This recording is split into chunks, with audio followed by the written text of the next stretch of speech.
topics and opinions expressed in the following show are solely those of the host and their guests and not those of W4CY Radio, its employees, or affiliates. We make no recommendations or endorsements for radio show programs, services, or products mentioned on air or on our web. No liability, explicit or implied, shall be extended to W4CY Radio or its employees or affiliates. Any questions or comments should be directed to those show hosts. Thank you for choosing W4CY Radio.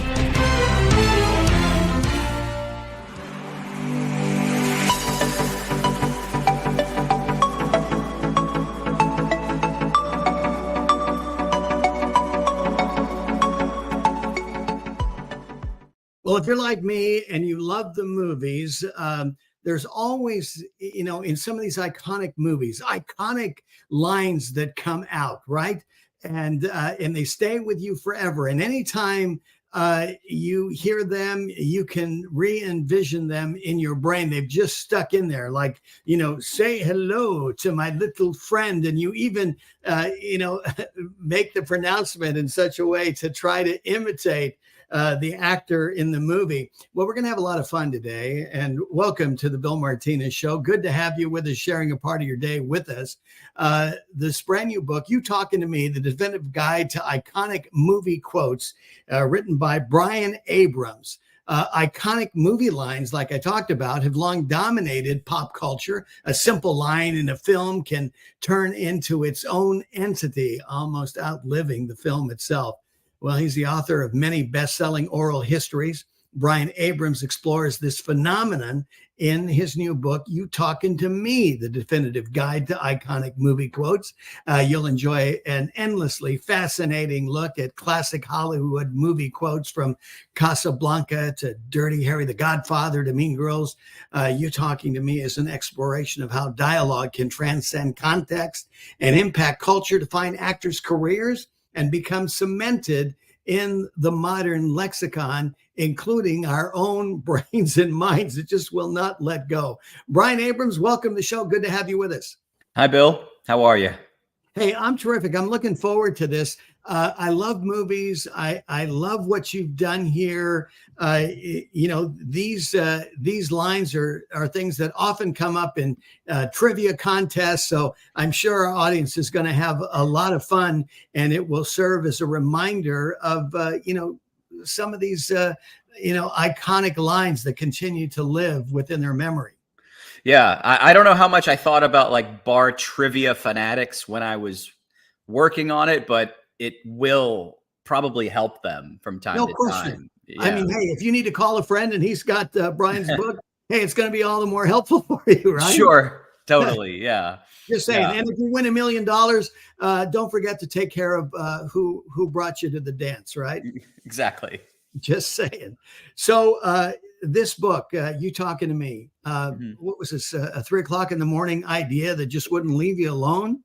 It was, I don't know. I go to bed pretty early. It was more of a 2020 idea. It was more, I was locked down at the height of COVID, fortunate enough to be able to work from home.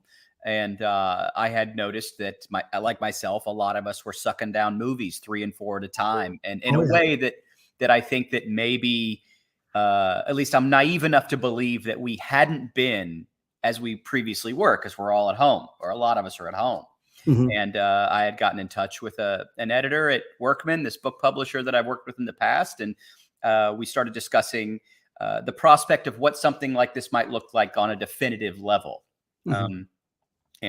Sort of what you were driving at the beginning of the segment here is that I was hoping the book would operate on a couple of levels. That first, you have these lines, these pieces of dialogue that have rang through the culture for forever and ever. And we may not even kind of know their origin or where they came from or why. A martini shaken, not stirred seems like a real basic one that everyone knows, but time marches on and not everyone knows Goldfinger like they used to. So that's one level. And then the other level, of course, is I definitely wanted to speak to fellow movie fanatics. And this was just a new, fresh angle to be able to analyze Hollywood history. Yeah, so much fun. I always like to read dedications, and I noticed that you dedicated this to the memory of your friend, Taylor. Tell us about Taylor Negron. Sure. Taylor Negron A lot of you know him. If you don't know his name, a quick Google will pull up his face and you'll go, ah, that guy. Right. He was a writer and a comic actor in a number of 80s films. I'm a Gen X child, so I grew up watching him in Easy Money, Better Off Dead, One Crazy Summer, Punchline, just to name a few. He has a great turn as a villain in The Last Boy Scout with Bruce Willis. But we became friends, I guess, when I was in my 30s I don't know, about 15 years ago or so. How'd you meet him? I met him. How did I meet Taylor? I interviewed him. It was an assignment. I did an online Q&A with him, and we just kind of hit it off. And normally, when you interview a subject, you kind of just leave it at that and keep things exactly professional, or maybe they're not cordial. But he and I just hit it off on another level, and we started hanging out, and we had other mutual friends from there, it turned out. So we stayed in touch, and unfortunately, he passed away in 2014. And I felt like I wanted people to remember him, and this seemed like a really good opportunity to try to make that happen. What a cool way to do that. That is such an honor, that you would extend to him, and in terms of your relationship and your friendship, and that is so cool. Yeah. I'm glad you asked. Well, let's get into the book. Sure. Wait a minute. You ain't heard nothing yet. Of course, I'm very familiar, for me personally, because I think I shared with you last time we talked, there were many nights I watched the Al Jolson story. Oh, yeah. Yeah. I've never seen it, but that's the one in the 40s, right? Yes. It came out. Yeah. I'm The Jazz Singer, 1927, is a good movie. I feel like it's really easy to resist silent films for all the obvious reasons, but there are plenty that are excellent, even though they were meant to be seen on the big screen. But The Jazz Singer is it is sentimental. It does kind of hit you in a way, despite its portrayal of blackface in a couple of scenes. Not to overlook that, but it was part of the culture at that time. It was part of vaudeville, and it's what they did. And yes, I can understand how it can disturb people in the modern era, but you have to perceive it, like you do all things creatively. Where did it come from? Where did it emanate? And what was it? What was the part? What was it doing? And I thought it was interesting, especially there's kind of different angles you can look at it. And because I just again, after you and I had talked, I had to go back. I had to track the movie down. I had to watch it again, and I thought, wow, here it is at a time, especially even today, as we're moving further and further. And I'm very hopeful to think that we're getting to the other side of the racial divide. Look what's happening. We've got more interracial marriages than ever. A legacy of very successful people of color, whether they're Black or Hispanic. In that, I think that the homogenization of America is evolving. Maybe not as quick as we'd like, but regardless, I looked at it at that time. I thought, well, it's interesting, for all the the prejudice that was toward Black people, why would white people, color their face black? And, and when I looked at what, Al Jolson in particular was doing, singing songs, I didn't see it as something that was demeaning, but I'm sensitive to understand how some people could think that. Well, I think that the average viewer of today, despite their race, would look at the 1927 Jazz Singer, and I don't think they would be surprised with outrage. I think people are largely able to view it in its context. It was shameful. It was wrong to do even then. In the case of Al Jolson, Jewish entertainers would put on blackface in a way to accommodate, I think, the WASP at the time. Jewish people were otherized in the 1920s, and they needed, they were an ethnic minority of sorts. They weren't They were kind of over there to some Right. extent. Mhm. And so they were doing what they needed to do to sort of accommodate, but it was wrong because they're sort of assuming a lane, if you will, that doesn't Mhm. belong to them. Right. And yeah, obviously today we've seen, to sort of jump on what you're saying, that we've seen more diversification and better representation and on many platforms. Although the one issue I think above all of this that doesn't get addressed deliberately is class. That's the main issue. I think you could, I'm not going to tally the per capita of whoever may have been able to climb the ladder from whatever ethnic background. But I think overall you can see that the rich are getting richer and will try to use representation for their cynical ends to sort of paper over the truth, if you will. I mean, that sounds like this is for a different show maybe, but right. Exactly. We're waxing philosophical here. Yeah. And maybe, but that's okay. I appreciate you bringing some perspective here. I mean, this is, two humanoids going through the journey of life. I'm a little bit older than you. I've gone down the road, and I grew up in an area. In fact, I didn't know about prejudice. I mean, I was probably, if the truth be known, there was probably prejudice against me because being Hispanic, I didn't pay attention to it.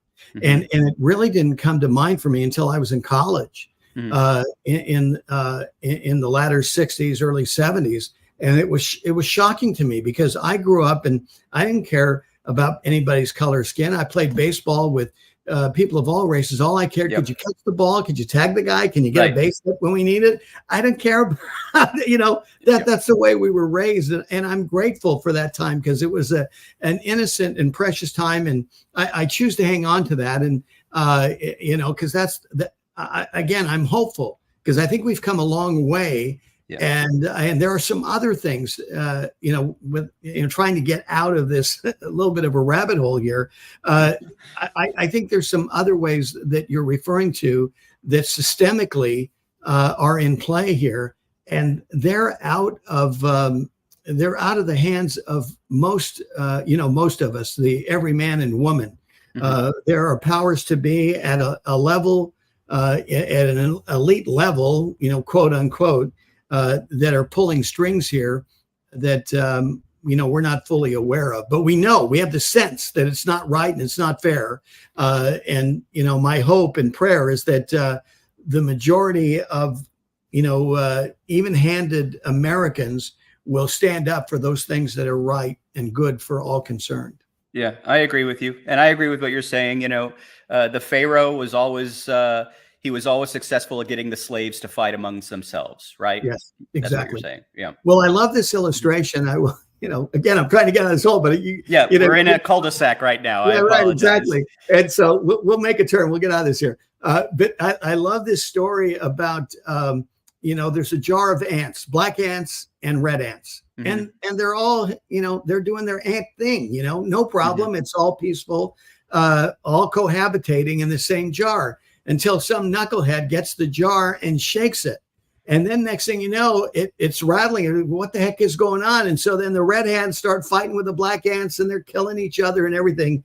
And they think it's the other one's fault, not even realizing that somebody's got a hold of the jar that started the shaking that created the response. And I thought that was an interesting illustration. And sometimes I think that, culture and life, does that to us. So hopefully we can have some sober reasoning.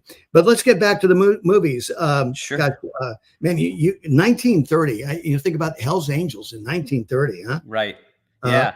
You're referring to, would you be shocked if I put on something more comfortable? The line from Jean Harlow. Right. And I wanted to write about that because I felt like that was a turn of phrase that it's a perfect example of a piece of dialogue we've all heard in several contexts over the years, no matter your generation. Exactly. If you've heard Madeline Kahn parody it in Blazing Saddles, for example, or any number of TV shows, there's some variation of like, can I put on something more comfortable? And it's this come on that's been used so much, it's cheesy. And I wanted to drive into the origin and find out where it came from and look at the original depiction of Jean Harlow talking about it. And I spoke with a film historian, Janine Basinger, who's written a lot of wonderful books.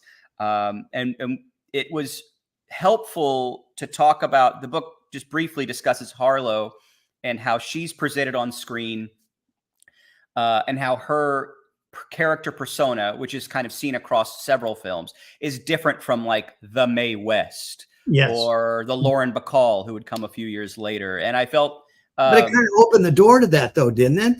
I mean, I suppose, I mean, it all comes in different variations in different times. But I just found it interesting that Jean Harlow, her character was eager. It's a strange eagerness. That's different from, sort of the sex pot, the like Lauren Bacall's, put your lips together and blow, just someone who's like really laying it on thick. Jean Harlow, she wants to be wanted. And it's just a very different quality from like that femme fatale, who's kind of like, the Sharon Stone who might kill you afterward. Right. Exactly. Well, I think maybe you had a little bit of a censorship sensitivity maybe at that time. I mean, we're talking 1930s. And though somebody may hear that and think, whoa, that's a pretty sensual statement. But what you miss in the context here, and which is what people are going to do when they read your book, is I got to go back and see the movie and see it within the context. And then also, which could be a lot of fun here, is to think about how many, just like you mentioned, how many ways that line has been used. It's so iconic that, very well, we could be in the year 2050 and that line would still come up. Totally. By the way, 1930 was a racy time for Hollywood movies. 30 to 34, this sort of pre-code era, before there really was a clampdown in 34. Like sort of a religious-backed interest group got together with Hollywood censors and they started tightening up. But in 1930, you can go on YouTube and type in pre-code obscenities or something like that, pre-code vulgarities, and you'll find clips. So there's a lot of clever people who put together compilations, and you'll be surprised at, the F-bomb or whatever other number of curse words are used, nip slips. I mean, it's bizarre. And because you would assume that the F-bomb wouldn't start until like the Vietnam era, but it was there. Yeah. You would think so. And certainly, your sensitivity to the double entendre was used pretty effectively as well, because you had to dodge around, some of these censors. As we're looking at the first part of the book, we're talking, about the 30s, like Elementary, My Dear Watson, right? Right. A line that was not in any of the Sherlock Holmes novels or short stories, by the way. Right. You can find the word elementary. You can find My Dear Watson. Never those two were put together. That was just one of those catchphrases that if you'll read the entry, it sort of came about organically in the culture. And then it was inserted later on in the 1939 movie, which is sort of like the most famous of all the Sherlock Holmes movies for a number of reasons. But we don't really hear people saying that one anymore, right? But I still wanted to dig back and discuss it because it's an iconic line that has been used over and over and over and over again. When you went through this, how many stories like this that was something that came out of interpretation by the public as opposed to that which was actually written into a script? There are a number of cases like that. You mean to say, like, how a line became famous? Did it become famous due to external factors rather than just like Elementary, My Dear Watson? Well, I mean, I think of Win Just One for the Gipper from Newt Rockne All American, which was this like football drama in the 40s, starred Ronald Reagan, and that wasn't necessarily some box office smash that everyone adored at the time. But when Reagan, started running for higher office, and he and his speechwriters got together and started sort of reappropriating it in different contexts, then it became this immortalized line. And not that everyone necessarily went back and watched Newt Rockne All American, which I did for the book, and I don't necessarily recommend it. But that's a prime example of where a line was just torn from a movie, used elsewhere, and now we're all sort of highly aware of it. You know? Yeah. Well, there were so many lines from Casablanca, for example, Mm-hmm. that you could pull out of it. One of them that you referred to is, of course, here's looking at you, kid. Sure. Yeah. Yeah. I mean, there are several books on Casablanca already. And they obviously have chapters that drill down into all of the different lines. The Godfather, the same way. Mm-hmm. And there were instances, for the most part, the book, I try to focus on one line per movie because I wanted to maintain an awareness of balance, because otherwise the book's going to be 700 pages. So, and there are some it's a lot of fun. I mean, you're all 300 pages just about of all kinds of fun and memorabilia. This is awesome. I love it. Thank you. Yeah. And what's interesting is that I was also really sensitive to the fact that I was concerned that the book would skew too old. In other words, that there would be too many old movies and there wouldn't be enough from, say, the last 20, 25 years. Right. But in the end, I just decided, whatever lines have the best stories behind them that sort of objectively prove their impact in the culture, let's stick with that. And it just turned out to be that movies were more at the center of the culture way back when, and that's where the focus was. Exactly. Well, moving up to the 50s, would you do me a favor, Harry? Drop Dead, huh? Yeah. Are you gonna do your best Judy Holliday for that one? Oh gosh, I know. That's the thing. Would you do me a favor, Harry? Drop Dead. Hey, good job. I'm impressed. And that's the thing, like we're talking about, is every time you go to these iconic lines, your brain just kicks into the character, right? Mm-hmm. Yeah. I love Judy Holliday. I mean, I highly recommend watching Born Yesterday, 1950 with Judy, or for that matter, any Judy Holliday movie. You're in good shape. But that's an instance where that line, would you do me a favor, Harry, drop dead, you don't necessarily hear of it anymore, but it had its moment. It was sort of the meme of the moment. People would repeat it. They would replace Harry with their husband's name instead, just to bust his chops. And so obviously the famous New York Daily News headline, Ford to City drop dead. The editors, in 75, when the White House wouldn't bail out a bankrupt Big Apple, the Daily News editors later on discussed how it was that Judy Holliday line that got them to think of that famous headline, Ford to City drop dead. And so they breathed new, more cynical life into it for that era. Not that people knew where it came from, but there it was. Right. Yeah, exactly. Well, maybe it might have taken them to Google and they could do a little bit of research and know a little bit more than the common man. Speaking of which, and you had the one, I'd hate to take a bite out of you. You're a cookie full of arsenic.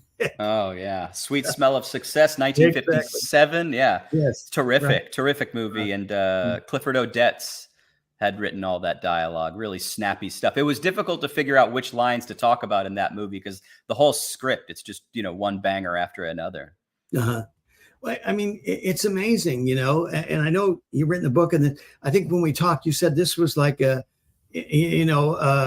project of love for about 8 years putting all this together?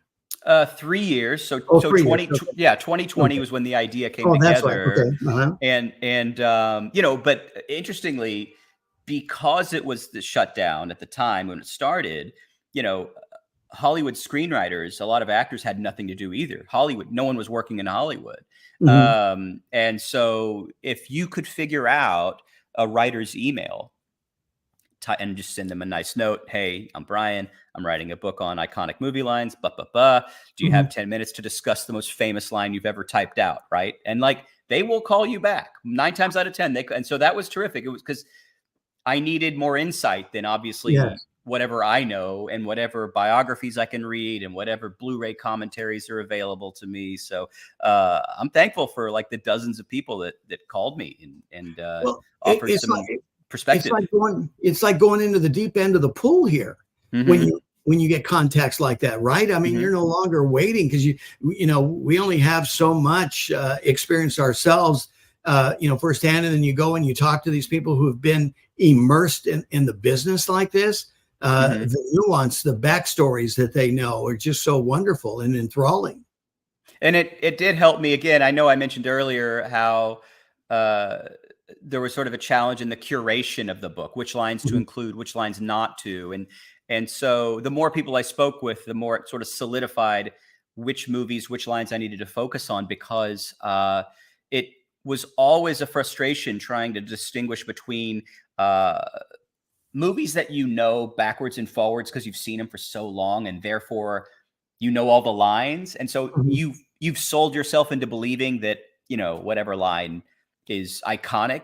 But it turns out that once you leave your house, maybe not everyone else knows that movie as well as you do. Right. So the more you speak with people, and the more people who are kind of tuned into the subject, it helps you figure that out. Yeah, but you did a good job here. I think most Thank you. most of the quotes and iconic lines here. Mhm.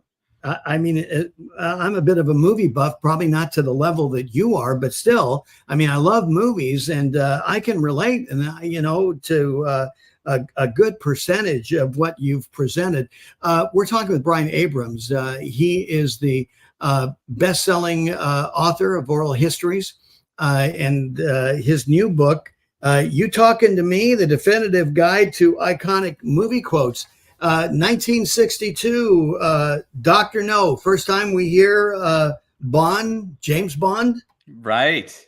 And it's so interesting that, what's funny? I have to admit, I'm not a hardcore Bond guy. Uh, I like some of them. Some of them I kind of sleep through. I feel like I'm describing the average Bond fan too. That this franchise is inconsistent, but I was not necessarily aware that that introduction happened at the outset, and that he's responding to the way Sylvia Trench, another woman at the Baccarat mhm, table, is talking. She introduces herself as Trench, Sylvia Trench.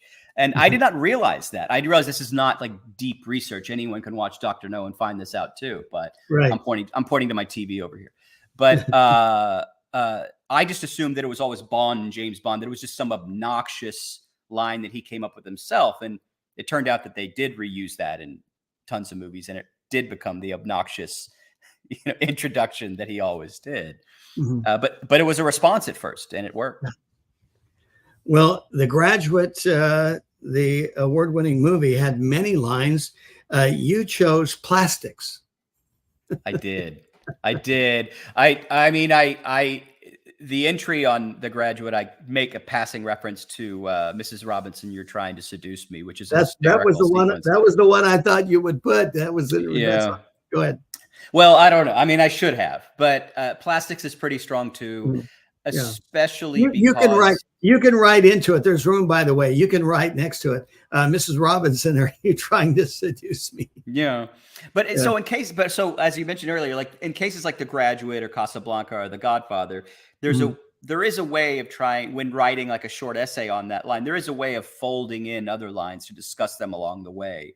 Mhm. Yeah, I don't want to pretend that I'm not aware of the greatness of that line. Mhm. But Plastics was Buck Henry adapting the script from the novel, which was not in the novel Plastics. Mhm. He had at first taken it out. He thought it was stupid. And then he had slipped it back in, and it turns out that he's gone on and he's done interviews. He's no longer with us, but Yeah. I think he's no longer with us. No, you're right. Yeah. Yeah. But he's talked about how like that's the first line that whenever he's at any dinner party, that's the first thing that people say to him. I find that kind of interesting, but I try to get in a Graduate watch about once every 6 months. Yeah. Just for fun. Well, Yep. just even and sometimes what punctuates these iconic lines is in the, like we talked about before. It's the scene. Mhm.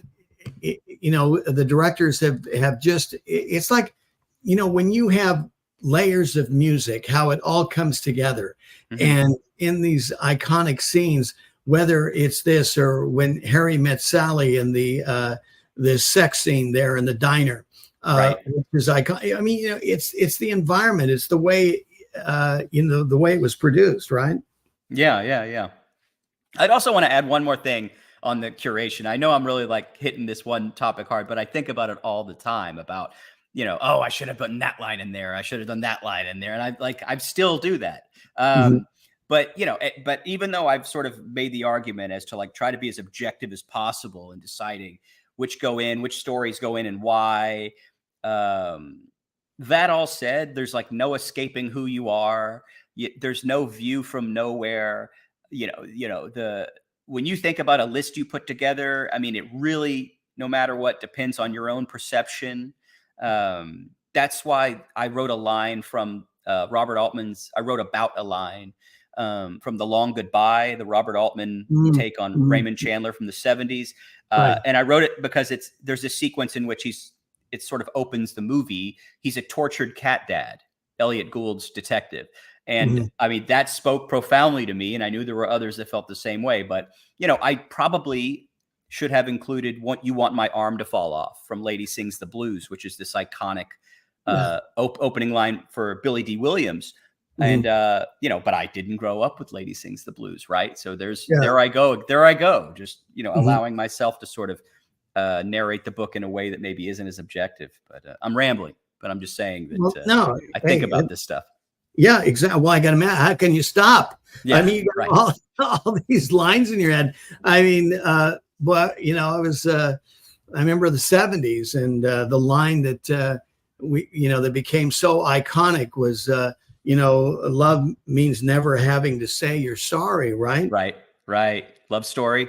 Yeah. And it was so cheesy, and it carried on. And I think its cheesiness is what kept it bouncing, because Carol Burnett or Johnny Carson or whoever would just reuse it in different contexts because it's just so ridiculous. Well, and then you had those little cartoons. Remember those little cartoon things that were out there that I guess maybe grew out of this theme, right? Love means and all that.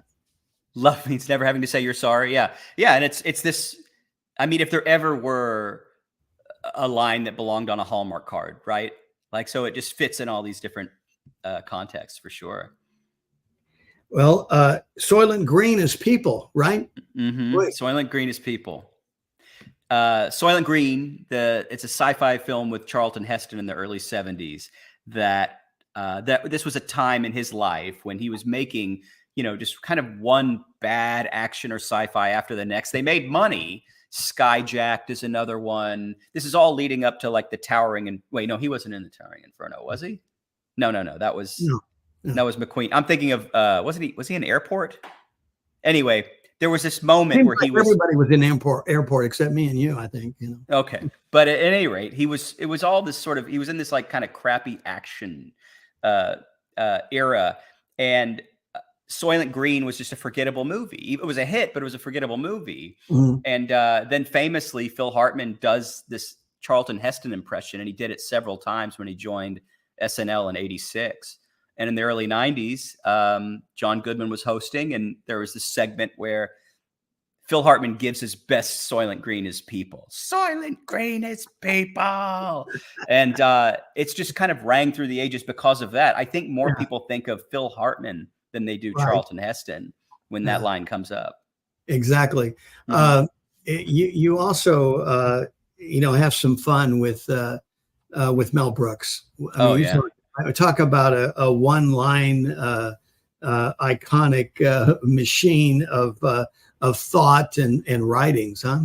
Yeah. I mean, I dedicated a whole section to a number of filmmakers that I felt like just they had such a wealth of dialogue to go through. So there's a Mel Brooks section. There is a Billy Wilder section. There's a Schwarzenegger section, of course. And then I break off into some other themes too, baseball comedies, Universal horror movies. But Mel, for sure. Yeah, he's an all-timer. Yeah, may the Schwartz be with you. That's right. Yeah. So much fun. Of course, from Jaws, you're going to need a bigger boat. That's a great one. I mean, yeah. This just kind of reinforces what we were talking about earlier, how movies were once upon a time the center of culture, right? Because obviously everyone went to the box office this year to see, Barbie and Oppenheimer. But once upon a time, it wouldn't make news headlines to say everyone's going to the movies. That's just what people did.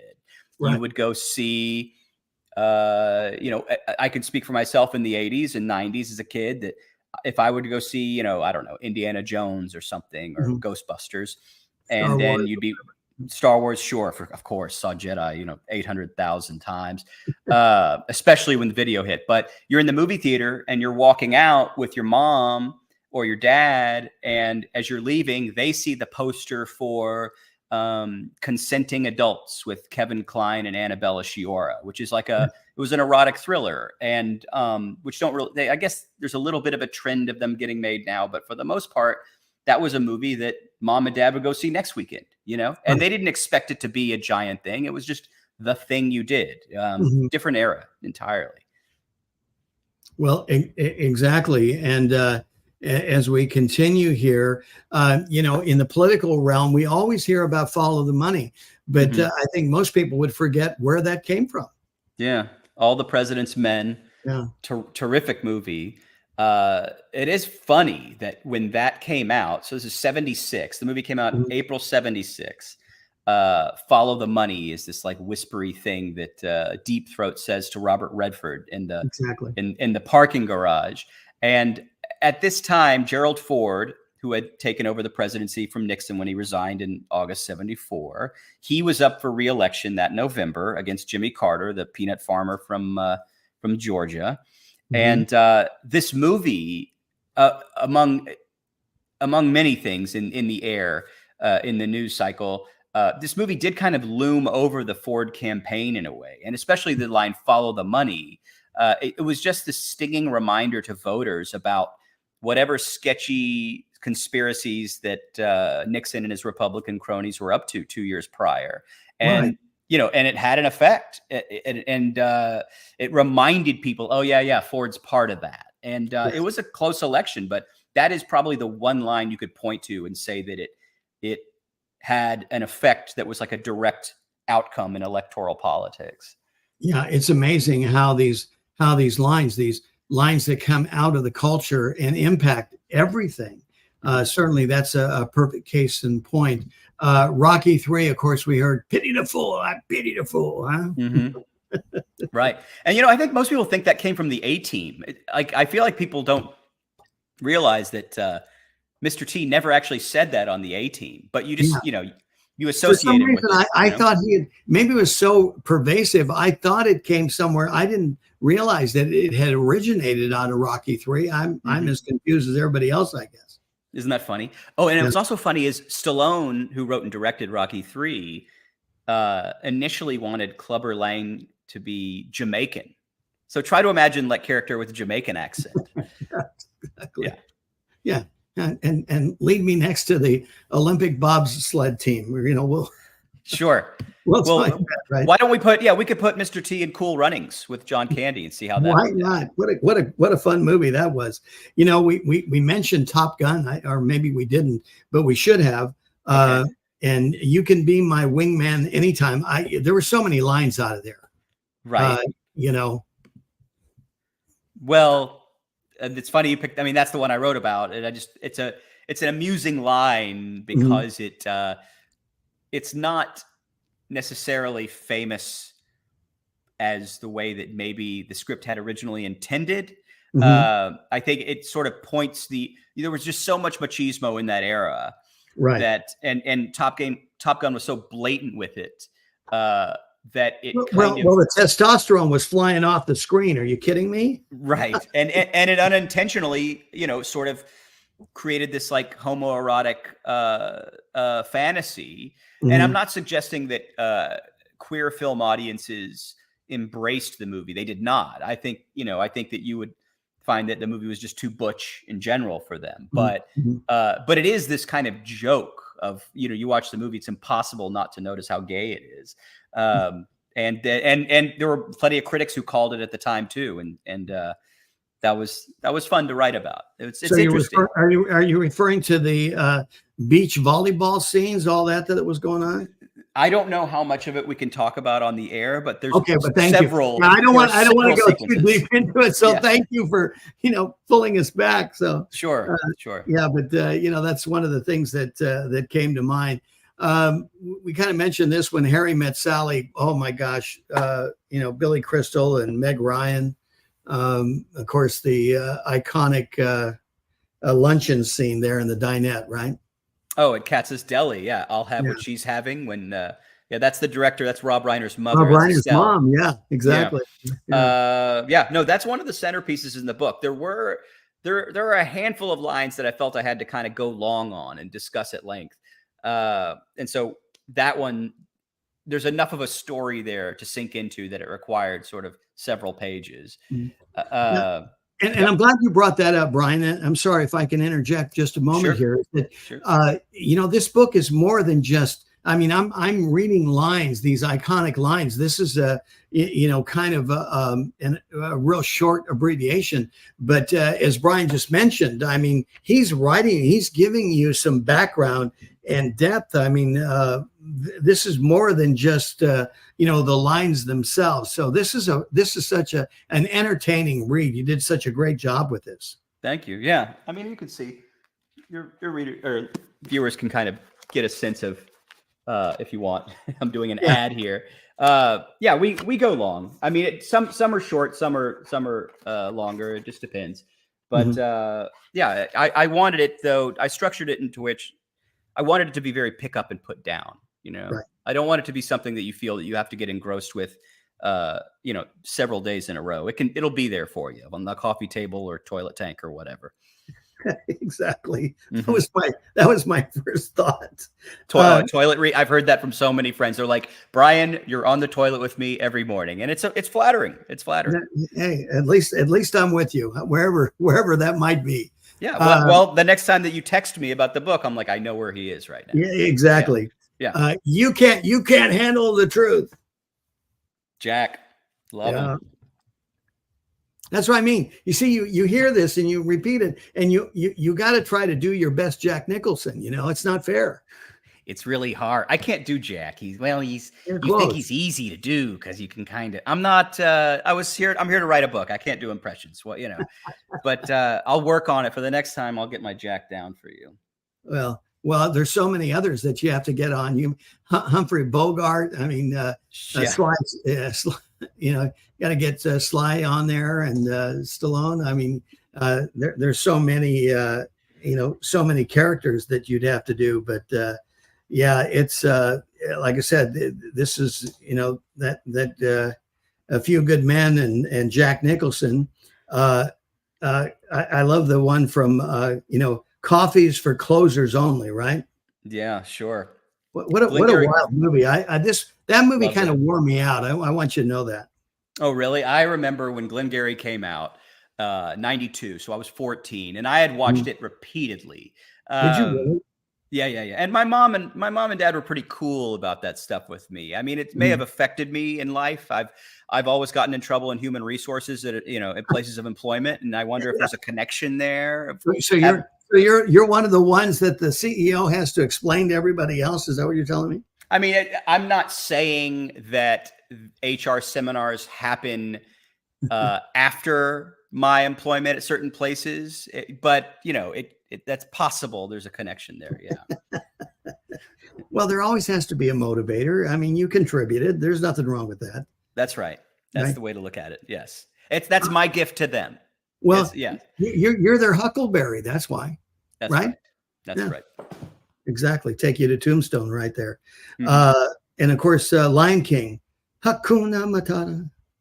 Yeah. Are you going to do the whole number for us? I didn't know. Yeah. If my grandson was here, when I was in Hawaii a couple months back, I had a chance. I said, hey, let's watch the Lion King. Oh my God. They're perfect age. The two there, 6 and 3. We had so much fun on that. Of course, I saw the political implication too, because I don't know, being a political mindset, I had to come back, because I had said to a friend of mine who was another political strategist, and I mentioned to him, I said, that I saw The Lion King, and I couldn't help but think that where our country is right now, and hopefully I don't offend you, but I just said that I thought that the country ended up with Scar as our current leader. But anyway, that aside, but that was just a sidebar, and that's a little just silly political commentary. Yeah, But no, I hadn't heard that analogy before of Biden being Scar, but that's interesting. I mean, I'm here. I'm open minded. You're not going to offend me. Okay. I try to be careful sometimes, because I believe it or not, I really try not to offend people. But when you do a type of show that I do, which is all about those things you're not supposed to talk about, whether it has issues of faith or political, or you even get into the cultural issues. So this is a fun escape for me, Brian. I want you to know that we can talk about these things, and they're kind of they're kind of neutral, and which is what I always have felt that entertainment should be. Sadly, and I was talking to somebody else recently about Broadway.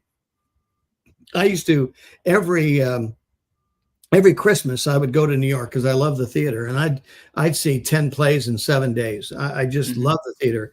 But right before COVID, it went real political, and so I thought, I don't want to spend $200 for a ticket to have somebody try to espouse their political opinion on me, especially when they're not that deep.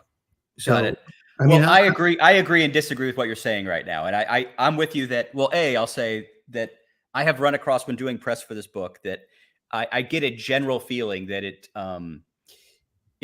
it's a palate cleanser for a lot of people who are tired of discussing the more directly political discussions that are happening in the news. I totally get that. Where I disagree, however, is that, and by the way, I would get annoyed at any play that I had to see where I felt that I was getting lectured. But politics is everywhere. Politics is in every single movie, regardless of the movie. Mm-hmm. Every movie is coming from a certain direction. I'm not sitting here saying that they're heavily ideological or that they're trying to push a specific agenda on you on some policy, but they all come from a place and that perspective. And so it's impossible to escape. Mm-hmm. Well, we all have a worldview, and all that's fine. Mm-hmm. I think the opportunity for the creatives is to come up with something that, and of course it's tough. It's a tough time. I mean, you have comedians that have a hard time going to college campuses today, and all they want to do is just have fun and make people laugh, right? And people are just so overly sensitive about stuff. So I just can't wait till we get to the other side of it. We've got about a minute and a half left here, Brian, and just a couple of quick. Black Panther. Oh, Wakanda forever, right? Yeah, I'm not a Marvel fan, really. Mm-hmm. I'm not, I don't want to be a hater of superhero movies. There are superhero movies I love, but mm-hmm. I'm fully aware that Wakanda Forever is a line, and it's probably, that is the most recent line you could point to, I think, and say that it has sort of ricocheted through our culture. Mm-hmm. So I definitely wanted to write about that one. Mm-hmm. Yeah. In fact, we close out the book with that one, I think.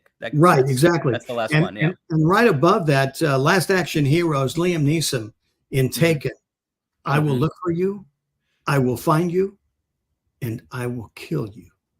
And the way in which he says that, I mean, is like, okay, I get your, you got my attention. Yeah, Peepaw's mad. He's a throwback. He's a throwback to the 80s, for sure.